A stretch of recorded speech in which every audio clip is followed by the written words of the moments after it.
우리 일상 속 안전과 편익을 위해 24시간 쉬지 않고 날씨 정보를 전하는 기상청. 하지만 급격한 기후 변화로 폭염과 홍수, 한파 등 예상치 못한 이상기후 현상이 빈번해지면서 기상 예측의 불확실성이 커지고 있는데요. 예보의 정확도를 높여 국민의 안전을 확보하려면 어떻게 해야 할까요? 박광성 기상청장과 이야기 나눠봅니다.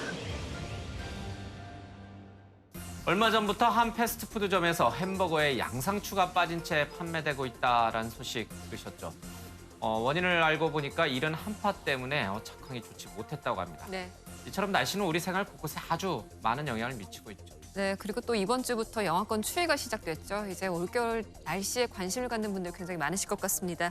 오늘은요, 박광석 기상청장님과 함께 또 날씨에 관한 이야기 나눠보도록 하겠습니다. 청장님 어서 오세요. 예, 안녕하십시오. 안녕하십니까. 안녕하세요. 네. 얼마 전에 올겨울 날씨 예보가 있었어요. 예년보다도 더 춥고 12월 달에 서해안 쪽에 많은 눈이 또 폭설이 예고되고 1월까지 한파가 이어진다 이랬는데 딱 한마디로 작년 겨울보다 올겨울이 더 춥다 이렇게 생각하면 되는 건가요? 계절 어렵습니다. 전반이 참 어렵습니다. 예. 어렵다는 말씀을 좀 드리면서 그럼에도 불구하고 여러 가지 이제 불확실성이 있어도 전망을 해본다면 겨울을 앞에와 뒤로 나누면 앞부분은 다소 추우면서 또 같을 확률도 있다는 거. 근데 뒤로 가면 이제 평년하고 비슷해진다는 좀 어려운 걸 좀 설명을 드리면 보통 저희가 한 5km 상층에 있는 그런 대기의 흐름을 보고 하는데 그게 한 번 도는데 한 일주일 정도의 지구 한 바퀴를 돕니다, 보통. 주변에 있는 중국에 오는 그런 기류 맞추는 것도 굉장히 어려운데 이 한 바퀴 순환하는 것을 계속 관측하고 해야 하다 보니까 상당히 좀 어려움이 좀 있다는 말씀 드리고요.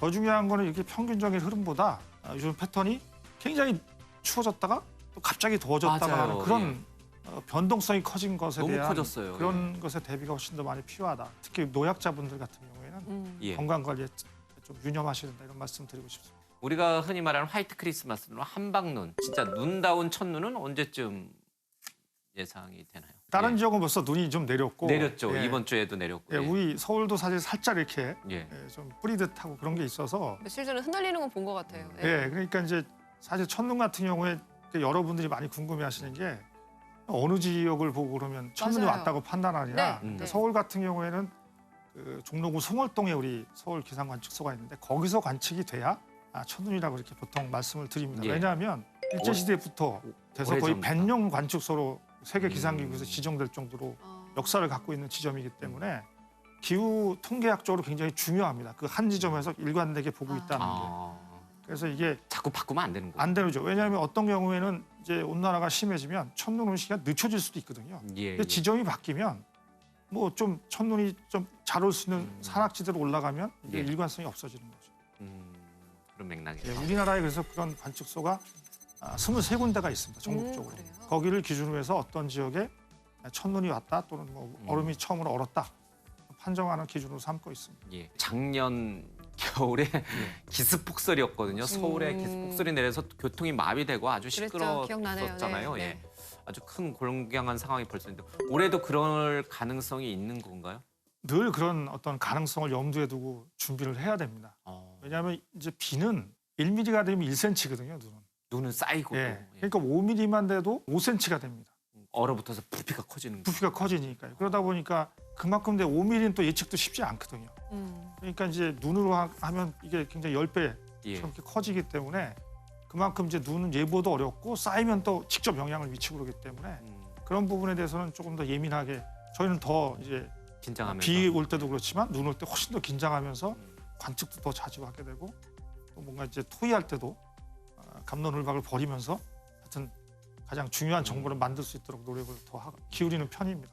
기상청에서도 그럼 폭설에 대한 대비를 지금 세우고 계시는 건가요? 올해 어떤 뭐 날씨에 대한 대비책을 세우고 계시는지요?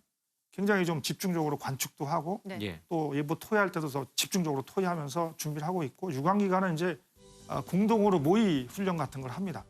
공동으로 모의 훈련을 해보면 이제 도상이긴 하지만 그런 상황이 닥쳤을 때 어떤 것을 준비하는지 알기 때문에 실제 상황이 발생하면 조금 더 뭐랄까요 신속하게 대응할 수 있는 신속하게 대응할 수가 있는 거죠.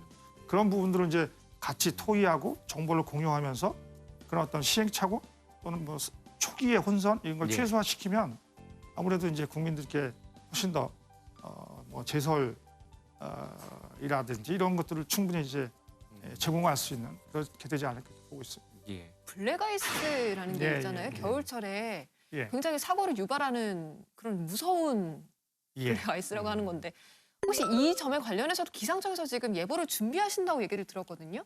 블랙아이스는 뭐 정말 이제 보이지 않는 그런 어떤 위협. 살인자라고 하는 것 같더라고요. 네. 뭐 그렇게 왜냐하면 큰 치명적인 사고로 이어지기 맞아요. 때문에 예. 그래서 저희가 국토부라든지 또 행안부와 같이 그런 기초적인 그런 어떤 조사를 하고 그에 따라서 이제 발생 가능성 같은 것을 예, 예측하는 기술 개발을 통해서 어떤 시기에 어떤 지점이 발생할 수 있다라고 하는 걸 예. 계속해서 이제 아. 만들어내고 있는데 네. 이제 그게 연구가 어느 정도 되면은 뭐 좀 구체적인 정보를 드릴 수 있는 가능성까지 높이겠습니다만 실제로 제일 중요한 건 도로 자체를 관측하는 거거든요. 예. 그래서 내년도에는 중부 내륙 고속도로에 좀 시범으로 해서 일부 지점으로, 과제이군요. 설치를 해서 특히 이제 자주 발생하는 취약 구간이 있어요. 터널이 끝나는 구간이라든지 맞아요. 예. 응지된 지역. 그래서 거기에서 쌓은 데이터하고 날씨 정보하고 이제 계속 분석을 하면 외부 조건이 어떨 때 도로에 살얼음이 생기는구나. 그게 이제 확인이 되면 이제 정보를 제공해서 미리 좀 준비를 하실 수 있게 그렇게 하는 것을 준비하고 있습니다. 원래 이제 이 기상 관측을 위해서 우리나라 기상청도 이제 슈퍼컴퓨터를 갖고 있잖아요. 예, 비싼 고가에. 그래서 예. 이제 어떻게 정확하게 더 정확도를 높이는 그런 작업들을 하고 있는지 그 과정을 좀 설명을 좀 해주세요. 그러니까 예보가 이루어지는 과정은 이제 말씀하신 대로 첫 번째 정확한 자료들이 중요합니다. 예. 자료가 있어야 모델이 돌아가는 입력 자료. 예. 입력 자료가 좋아야 좋은 결과가 나오는 거죠. 네. 두 번째는 좋은 모델. 그 슈퍼컴퓨터가 그 좋은 모델을 돌리는 하드웨어인 거죠. 모델이 있군요. 날씨 모델, 예측 있습니다. 모델이 있군요. 예측 모델이 있는데 이제 우리나라가 세계 9번째로 만들어낸 킴이라는 한국형 수치 모델이 있습니다. 네. 그걸 통해서 우리나라 독자적으로 만들었어요. 그렇습니다. 예. 그게 아주 예. 세계적인 수준에 올려놨고요. 이걸 계속 업그레이드 시키면 더 좋은 성능이 나오고 그다음에 이제 이 결과값이 나오면 예. 수치 모델의 형태로 나옵니다. 결과값이 뭐 어느 지역에 비가 얼마나 올 것이다, 온도가 어떻게 될 것이다 나오는데 모델 결과값을 그대로 판단하는 게 아니고 예보관들이 그동안의 경험이라든지 전문 지식 예. 이런 걸 토대로 해서 조금 더 직관적 판단을 합니다. 또 그 판단이 맞는 틀리는 거는 토의를 집중적으로 합니다. 서로 반대편에 서서 분석도 해보고 예.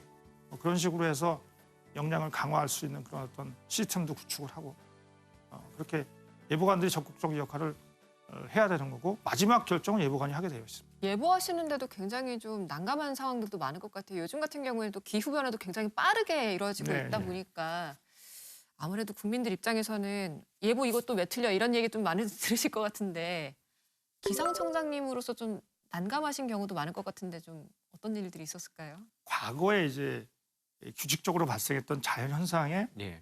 어떤 기본적인 원리 뭐 이런 것들 또 과학적으로 발견한 예. 그 결과를 가지고 하게 되는데 기후 변화가 되면은 그런 어떤 과거에 축적된 경험에 기반한 그런 예. 원리나 이런 것들이 변화되는 거죠. 달라지죠. 네. 그러니까 경험치를 벗어나는 일들이 자꾸 발생하니까 예. 굉장히 이제 그런 게 어려움 중에 하나고 두 번째는 이러다 보니까 과거에 경험하지 못한 현상들이 발생하는데 모델이라는 걸 보면 그런 일이 실제로 예측이 되거든요. 근데 예. 이걸 예보하는 사람들 입장에서는 이게 진짜 발생할 수 있는 건가?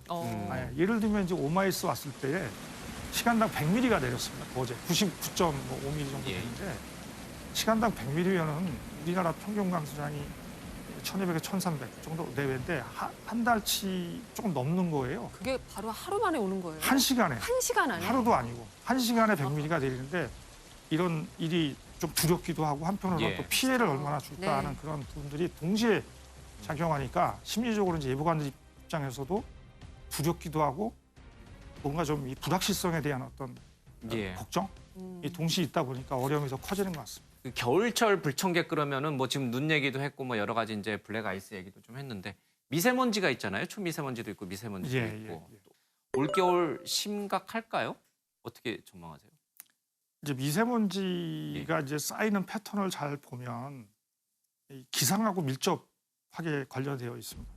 11월 같이 이렇게 계절이 바뀔 때에 뭔가 기류가 정체되면서 많이 생기고요. 예. 2월 말이나 3월 초 같은 경우에 또 봄으로 바뀔 때에 또 이게 많이 정체되는 그런 특성을 보이는데 아무래도 이제 대기가 정체되는 그런 시기가 나올 때는 조금 더 조심을 하시는 게 좋지 않을까 싶습니다. 그러니까 예. 서풍 계열이 들어오면서 바람 속도가 뭐 한 2m 밑으로 떨어지는 그런 기상적 특성이 발생하면 대부분 미세먼지가 같이 높아질 조건이고 이제 안개가 끼면 그게 미세먼지에 대한 우려가 있기 때문에 또 야외 활동하실 때 조금 좀 조심하시는 게 좋을 것 같습니다. 안개 끼는 날은 무조건 미세먼지가 많이 그게 쌓이는 대기가 날이다. 정체됐다는 뜻이거든요. 안개가 발생한다는 뜻은. 지진도 많이 발생하고 있잖아요. 기상청에서도 이 지진과 관련해서 업무를 좀 하고 계십니까? 예, 저희가 이제 지진 발생하면 예. 경보도 발령하고 또 지진 정보도 이렇게 제공해 드리는데 평균 좀 이렇게 우리가 이제 2.0 보통 예.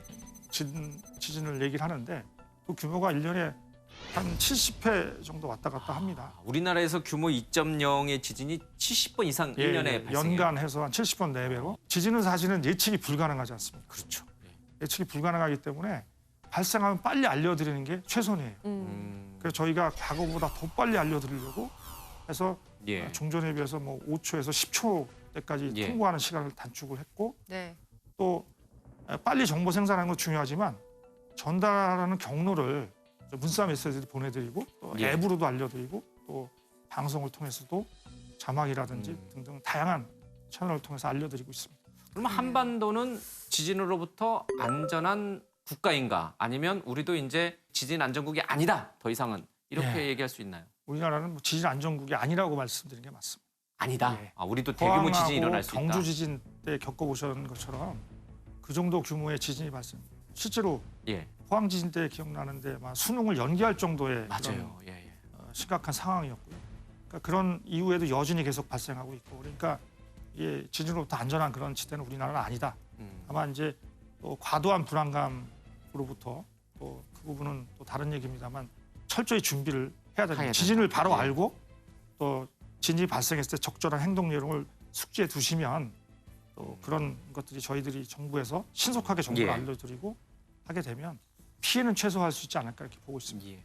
그리고 또 정부가 2050년 탄소 중립을 선언했잖아요. 이거 관련해서도 이제 기상청에서도 좀 정책 마련을 돕고 계십니까? 어떠세요?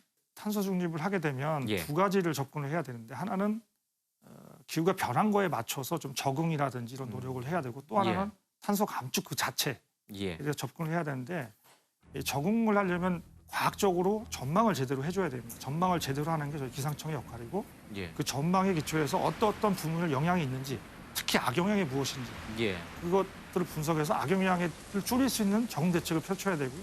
예. 또 한편으로는 탄소 중립 그 자체 그러니까 삭감을 위한 노력들을 해야 되는데 네. 예.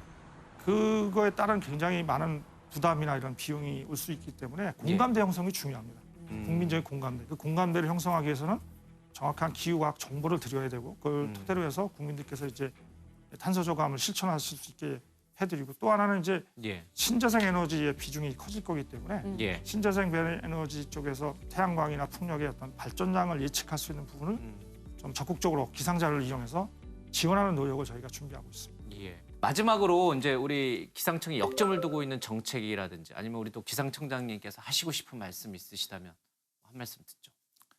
저희가 이제 역점을 두는 것은 기후 위기 시대에 변화되는 환경에 맞게 뭔가 좀 관점이나 접근을 좀 달리 할 필요가 있다. 예. 그래서 그 부분에 좀 많이 역점을 두려고 그러면 예를 들면 3시간에 60mm가 올 때 주의보가 발령되고 90mm가 넘어가면 경보가 발령이 됩니다. 예. 근데 1시간에 99mm가 오는 상황이 발생한 거예요. 순식간에 그냥 네, 경고가 그렇게 되면은 예. 이런 상황에서 과거의 또는 과거의 경험이나 이런 걸 토대로 만들어진 기준들을 어떻게 볼 것이냐 다시 한번 좀 되짚어봐야 되지 않겠냐라는 측면이 또 하나 있고요. 또 네. 하나는 새롭게 이제 대두되는 어떤 영역들, 예를 들면 뭐 도심 교통 항공 UAM이라고 부르는데요. 그런 서비스가 등장했을 때 기상 정보가 안전에 직결됩니다. 시정이라든지 또 바람이라든지 새롭게 대두되는 영역에 대해서 어떻게 우리가 정보를 제공해서 안전도 지키고 예. 신산업에 대한 어떤 지원도 할 것이냐가 있고 그다음에 아까 말씀드린 신재생 에너지 같은 경우에도 발전량을 예측하려면 태양의 어떤 일사량이라든지 예. 그다음에 바람의 풍속이나 풍향을 정확히 예측해서 드려야 그렇죠. 발전량이 예측이 되거든요. 예. 그래서 어떻게 지원할 수 있는지 저희 나름대로 관측망도 구축하고 구체적인 어떤 날씨 정보를 그 지역에 그 어떤 특정한 지점에 맞는 날씨 정보를 만들어내는 논리, 예. 어떤 메커니즘, 그런 어떤 시스템을 구축하려고 이렇게 노력을 하고 있습니다. 자, 올겨울 정말 춥다는데 신속하고 좀 정확한 예보 부탁드리겠습니다. 네, 네, 청장님 열심히. 말씀 여기까지 드릴게요. 고맙습니다. 고맙습니다. 네, 감사합니다.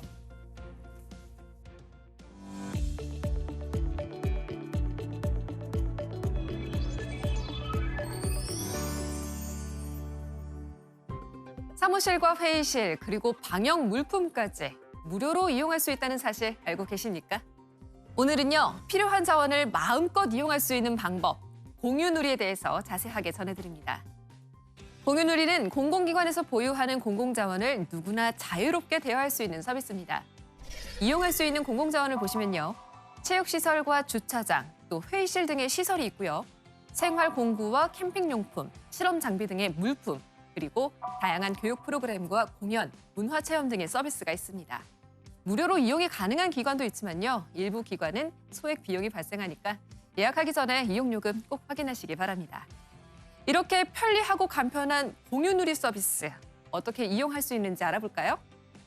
먼저 공유누리 홈페이지나 앱을 통해서 이용할 지역과 또 필요한 물품 또는 서비스를 선택한 후에 원하는 날짜를 지정해서 예약하시면 되겠습니다. 만약에 바로 예약이 안 된다면 간편 예약 문의하기를 통해서 문의를 하거나 콜센터 또는 챗봇 서비스를 이용해서 실시간 상담을 받을 수 있고요.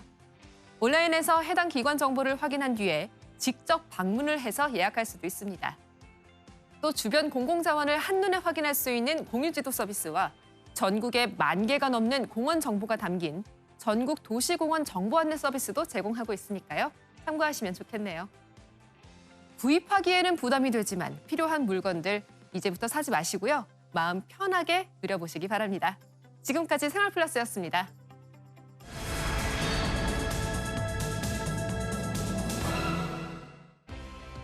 숭고한 뜻으로 누군가에게 새로운 삶을 줄 수 있는 장기기증. 하지만 국내 장기기증 희망 등록자는 국민의 약 4%로 장기이식 대기자에 비해 기증자의 수가 턱없이 부족한 상황인데요. 우리나라 기증 문화의 현주소를 되돌아보고 어떻게 하면 기증 문화를 활성화시킬 수 있는지 문인성 한국장기조직기증원 원장과 이야기 나눠봅니다. 장기 기증 그러면 나와는 거리가 멀다라고 생각하는 분들이 여전히 주변에는 많습니다. 최근 장기 기증 희망자가 점점 늘고 있지만 여전히 기증 희망자에 비해 대기자가 많은 것이 현실입니다. 네, 이런 생명 나눔의 현장에서 더 많은 기적을 만들기 위해서 노력하는 분이 계십니다. 오늘 이분과 함께 이야기 나눠볼게요. 문인성 한국장기조직기증원 원장님과 함께 이야기 나눠보도록 하겠습니다. 네, 이 장기 기증 그러면 이제 우리나라도 많은 분들이 이제 무엇인지는 알고는 있는데 장기 기증을 희망하고 싶어도 어떻게 해야 되는지 방법을 좀 모르는 분들도 좀 덜어 있을 것 같아요. 먼저 이 장기조직기증원은 어떤 역할을 하는 곳인지 좀 설명을 좀 간단히 좀 부탁드립니다. 네, 20세기의 의학의 꽃이 바로 장기 이식이거든요. 예. 이 장기 이식을 하려면 장기가 있어야 되잖아요. 그렇죠. 이 장기가 모자라요. 우리나라가 특히 모자릅니다. 그래서 보건복지부 산하에 독립된 공공단체입니다. 예. 우리나라의 뇌사자 이식을 처음부터 끝까지 쭉 하는 공공단체의 그 역할을 하고 있는 기증원입니다. 뭐 예. 기증하고 싶다고 해서 다 기증할 수 있는 건 아니잖아요. 적합한지도 따져봐야 되고 검사도 해야 되는데 그 맞습니다. 역할도 하고 계신 거고. 네, 맞습니다. 예. 면역 검사를 저희가 맡아서 하고 있죠. 이게 굉장히 중요한 기관이군요. 네, 얼마 전에 있었던 소식을 원장님께 안 여쭤볼 수가 없을 것 같아요. 저희가 이제 언론상으로도 많이 보도를 해드렸습니다만 뇌사에 빠졌던 5살 정말 그 작은 아이 소율이가 맞아요, 소율이. 3명에게 기증을 하고 떠났다는 소식을 저희가 접했습니다. 많은 분들이 참 안타까워하셨는데 어떤 사연이 있었던 건지 좀 알 수 있을까요? 굉장히 슬픈 일이죠. 그 아빠가 뇌사자가 된 딸 기증을 결정을 했는데 애가 이 물에 빠져가지고 아주 그 저산소증에 빠졌어요. 그래서 이제 그렇게 되면은 이제 뇌라는 조직이 다시 재생이 안 되니까 네. 애가 좀 누워 있고 먹는 것도 힘들고 그래서 이 콧줄로 해서 아마 음식을 먹였나 봐요. 예, 예. 그러고서는 이제 한 1년, 2년 지나니까 이제는 위에다가 구멍을 이렇게 해서 밥줄을 넣어서 예. 편하게 밥을 먹이게 하려는 수술을 준비하는 과정에서 심장마비가 왔어요. 너무 안 된 상황이 됐는데 아빠가 결정을 한 거죠. 그냥 한 줌의 죄가 돼서는 안 되겠다.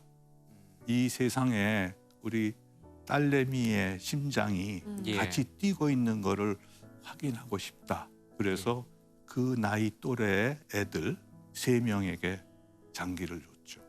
세 명의 다른 아이를 살리고 소유리는 떠난 거군요. 그렇습니다. 예. 그러고 나서 그 아빠는 항상 내가 결정한 것이 옳은 건가 고민을 많이 했대요. 근데 할머니하고 외할머니하고 그 아빠가 나중에 얘기를 해요. 애가 결정 잘했다 그럴 것 같아요. 아이가. 왜냐하면 받은 애가 뛴대요. 걔도 심장이 약해갖고 8개월 동안 입원하고 있었던 애기인데 예. 그 애기가 뛴답니다. 이제 달릴 세상에. 수가 있는 거군. 달릴 수가 있으니 네. 우리 딸의 심장이 지금 이 세상에서 뛰고 있구나. 그런데 내가 결정 잘했다. 이런 마음을 갖고 있다 그래요. 전체적으로는 어떤가요? 소아 환자 아니고서 이제 우리나라 전체적으로 봤을 때 기증 상황은 좀 어떤지에 대해서도 좀 알고 싶네요. 예. 보통 장기를 기다리는 분들이 장기 이식만 하면 살 수 있는 분들, 그분들이 지금 3만 5천 명 이상이에요. 그런데 뇌사자는 작년에 코로나가 있어서 그런지 점점 떨어졌지만 네. 500명이 안 돼요. 3만 5천 명이 기다리고 있는데 뇌사자로서 나는 장기를 기증하겠습니다. 그게 500명이 안 되니까 500명 정도라고 하더라도 이거는 너무 차이 나죠. 그러네요. 예, 그래서 1년에 장기 이식을 기다리다가 돌아가시는 분이 1년에 2,000명이 넘어요. 그럼 왜 그런 거예요? 장기 네. 기증을 희망하지 않아서 그런 건가요? 아니면은 뭐 그렇습니다. 장기 기증에 대한 생각이 잘 많이 홍보를 하고 교육을 했지만 아직도 우리나라는 조금 떨어지는 것 같아요. 예. 그래서 저희가 하고 있는 게 이제 어떻게 하면 장기, 희망 장기 기증 예. 그거 서약을 좀 더 많이 해야 예. 그 다음에 돌아가시고 그 다음에 뇌사자가 됐을 때 예. 장기 기증을 할 거 아니에요. 그렇게 해야 되겠다고 하는 것이 우리 목표입니다. 우리 기증원의 목표예요. 예. 그래도 이제 국가 공공기관이니까 좀 더 체계적으로 이 장기 기증에 대한 문화를 좀 확산하거나 또는 조금 더 뭐랄까요 국가적으로 좀 뭔가 체계적으로 지원할 수 있는 시스템을 만드는 일이 또 필요할 것 같은데 그런 기능도 하고 계신 거잖아요. 그러면요. 예. 예, 하고 있습니다. 우선 대국민 홍보입니다. 전국에 400군데에서 받습니다. 장기 희망 등록을 예예. 400군데 그러니까 지방자치단체 예. 거기서도 다 받고요. 저희한테도 받고 받는데 골수를 포함해서 전체 인구의 4.7%, 4%, 5%가 안 돼요. 장기 기증을 희망한다. 희망하시는 분들이. 저희가 많이 홍보하고 하지만 그 자동차 면허증에 이렇게 붙이는 거 있잖아요. 예, 맞습니다. 예, 그런 게 바로 그거거든요. 음. 그래서 지금 봐서는 전체 인구 중에 150만 명 정도가 장기 기증 희망 등록을 하신 분이에요. 예. 예, 그것이 5%밖에 안 되지만 미국 같으면 성인의 60%가 넘어요. 미국이 60%가 넘어요, 성인들은. 예, 그러니까 그런 게 사회적인 개념이 좀 예. 다른 것 같아요. 예, 그래서 우선 희망 장기 기증하겠다는 분들이 많아야 그 다음에 이 장기 기증이 되지 않겠습니까? 그래서 저희가 하고 있는 가장 중요한 일 중에 하나가 대국민 홍보예요. 네. 예. 그 앞서 이제 미국의 경우에는 성인의 60%가 장기 기증을 희망했다라고 하는데 우리는 이제 5% 정도. 제도상에도 어떤 뭐 좀 차이점이 있나요? 뭐 옵트아웃이라는 뭐 네네, 제도도 네, 있는 것 네. 같고 네. 유럽이나 미국 같은 나라에서는 네, 우리나라는 네. 그게 없나 보죠? 예, 우리나라는 예. 옵트인이라고 그래 갖고요. 예. 제가 만약에 사고가 나서 뇌사자가 됐을 때 제 장기를 기증하겠습니다. 그럴 경우가 옵트인이에요. 근데 옵트아웃은 네. 나는 혹시라도 뇌사자가 됐을 때 내 장기 하지 마세요. 그게 없으면 장기 이식하는 겁니다. 그게 옵트아웃이거든요. 그러니까 스페인이 아주 대표적인 나라예요. 미국은 옵트인 제도입니다. 근데 왜 이렇게 높은가? 그게 문화적인 차이인 것 같아요. 우리 한국은 아무래도 유교적인 사고 방식으로 신체 훼손이랄지 아니면은 장기를 죽더라도 내 장기 건드리지 마라 그러는 어르신들의 유교적인 생각, 어르신들의 그 유교적인 생각이 오랫동안 돼 있어서 그렇지 않을까 좀 그렇게 생각을 해요. 원장님께서는 이제 기증원에 계시기 전에 40년 동안 외과 의사로 현장에서 좀 환자를 돌보셨다고 저희가 이야기를 들었습니다. 지금은 뭐 이제 다른 방향으로 해서 이제 환자들을 돌보고 계시는 건데 어떠세요? 의사로서 바라보는 장기 기증 업무랄까요?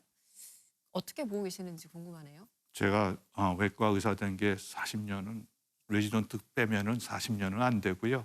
35년 되나? 그러세요? 그런데 여태까지 쭉 이식을 하는 수술을 하는 의사로서 쭉 몰랐어요. 뇌사자의 이야기를 알면 수술 못해요.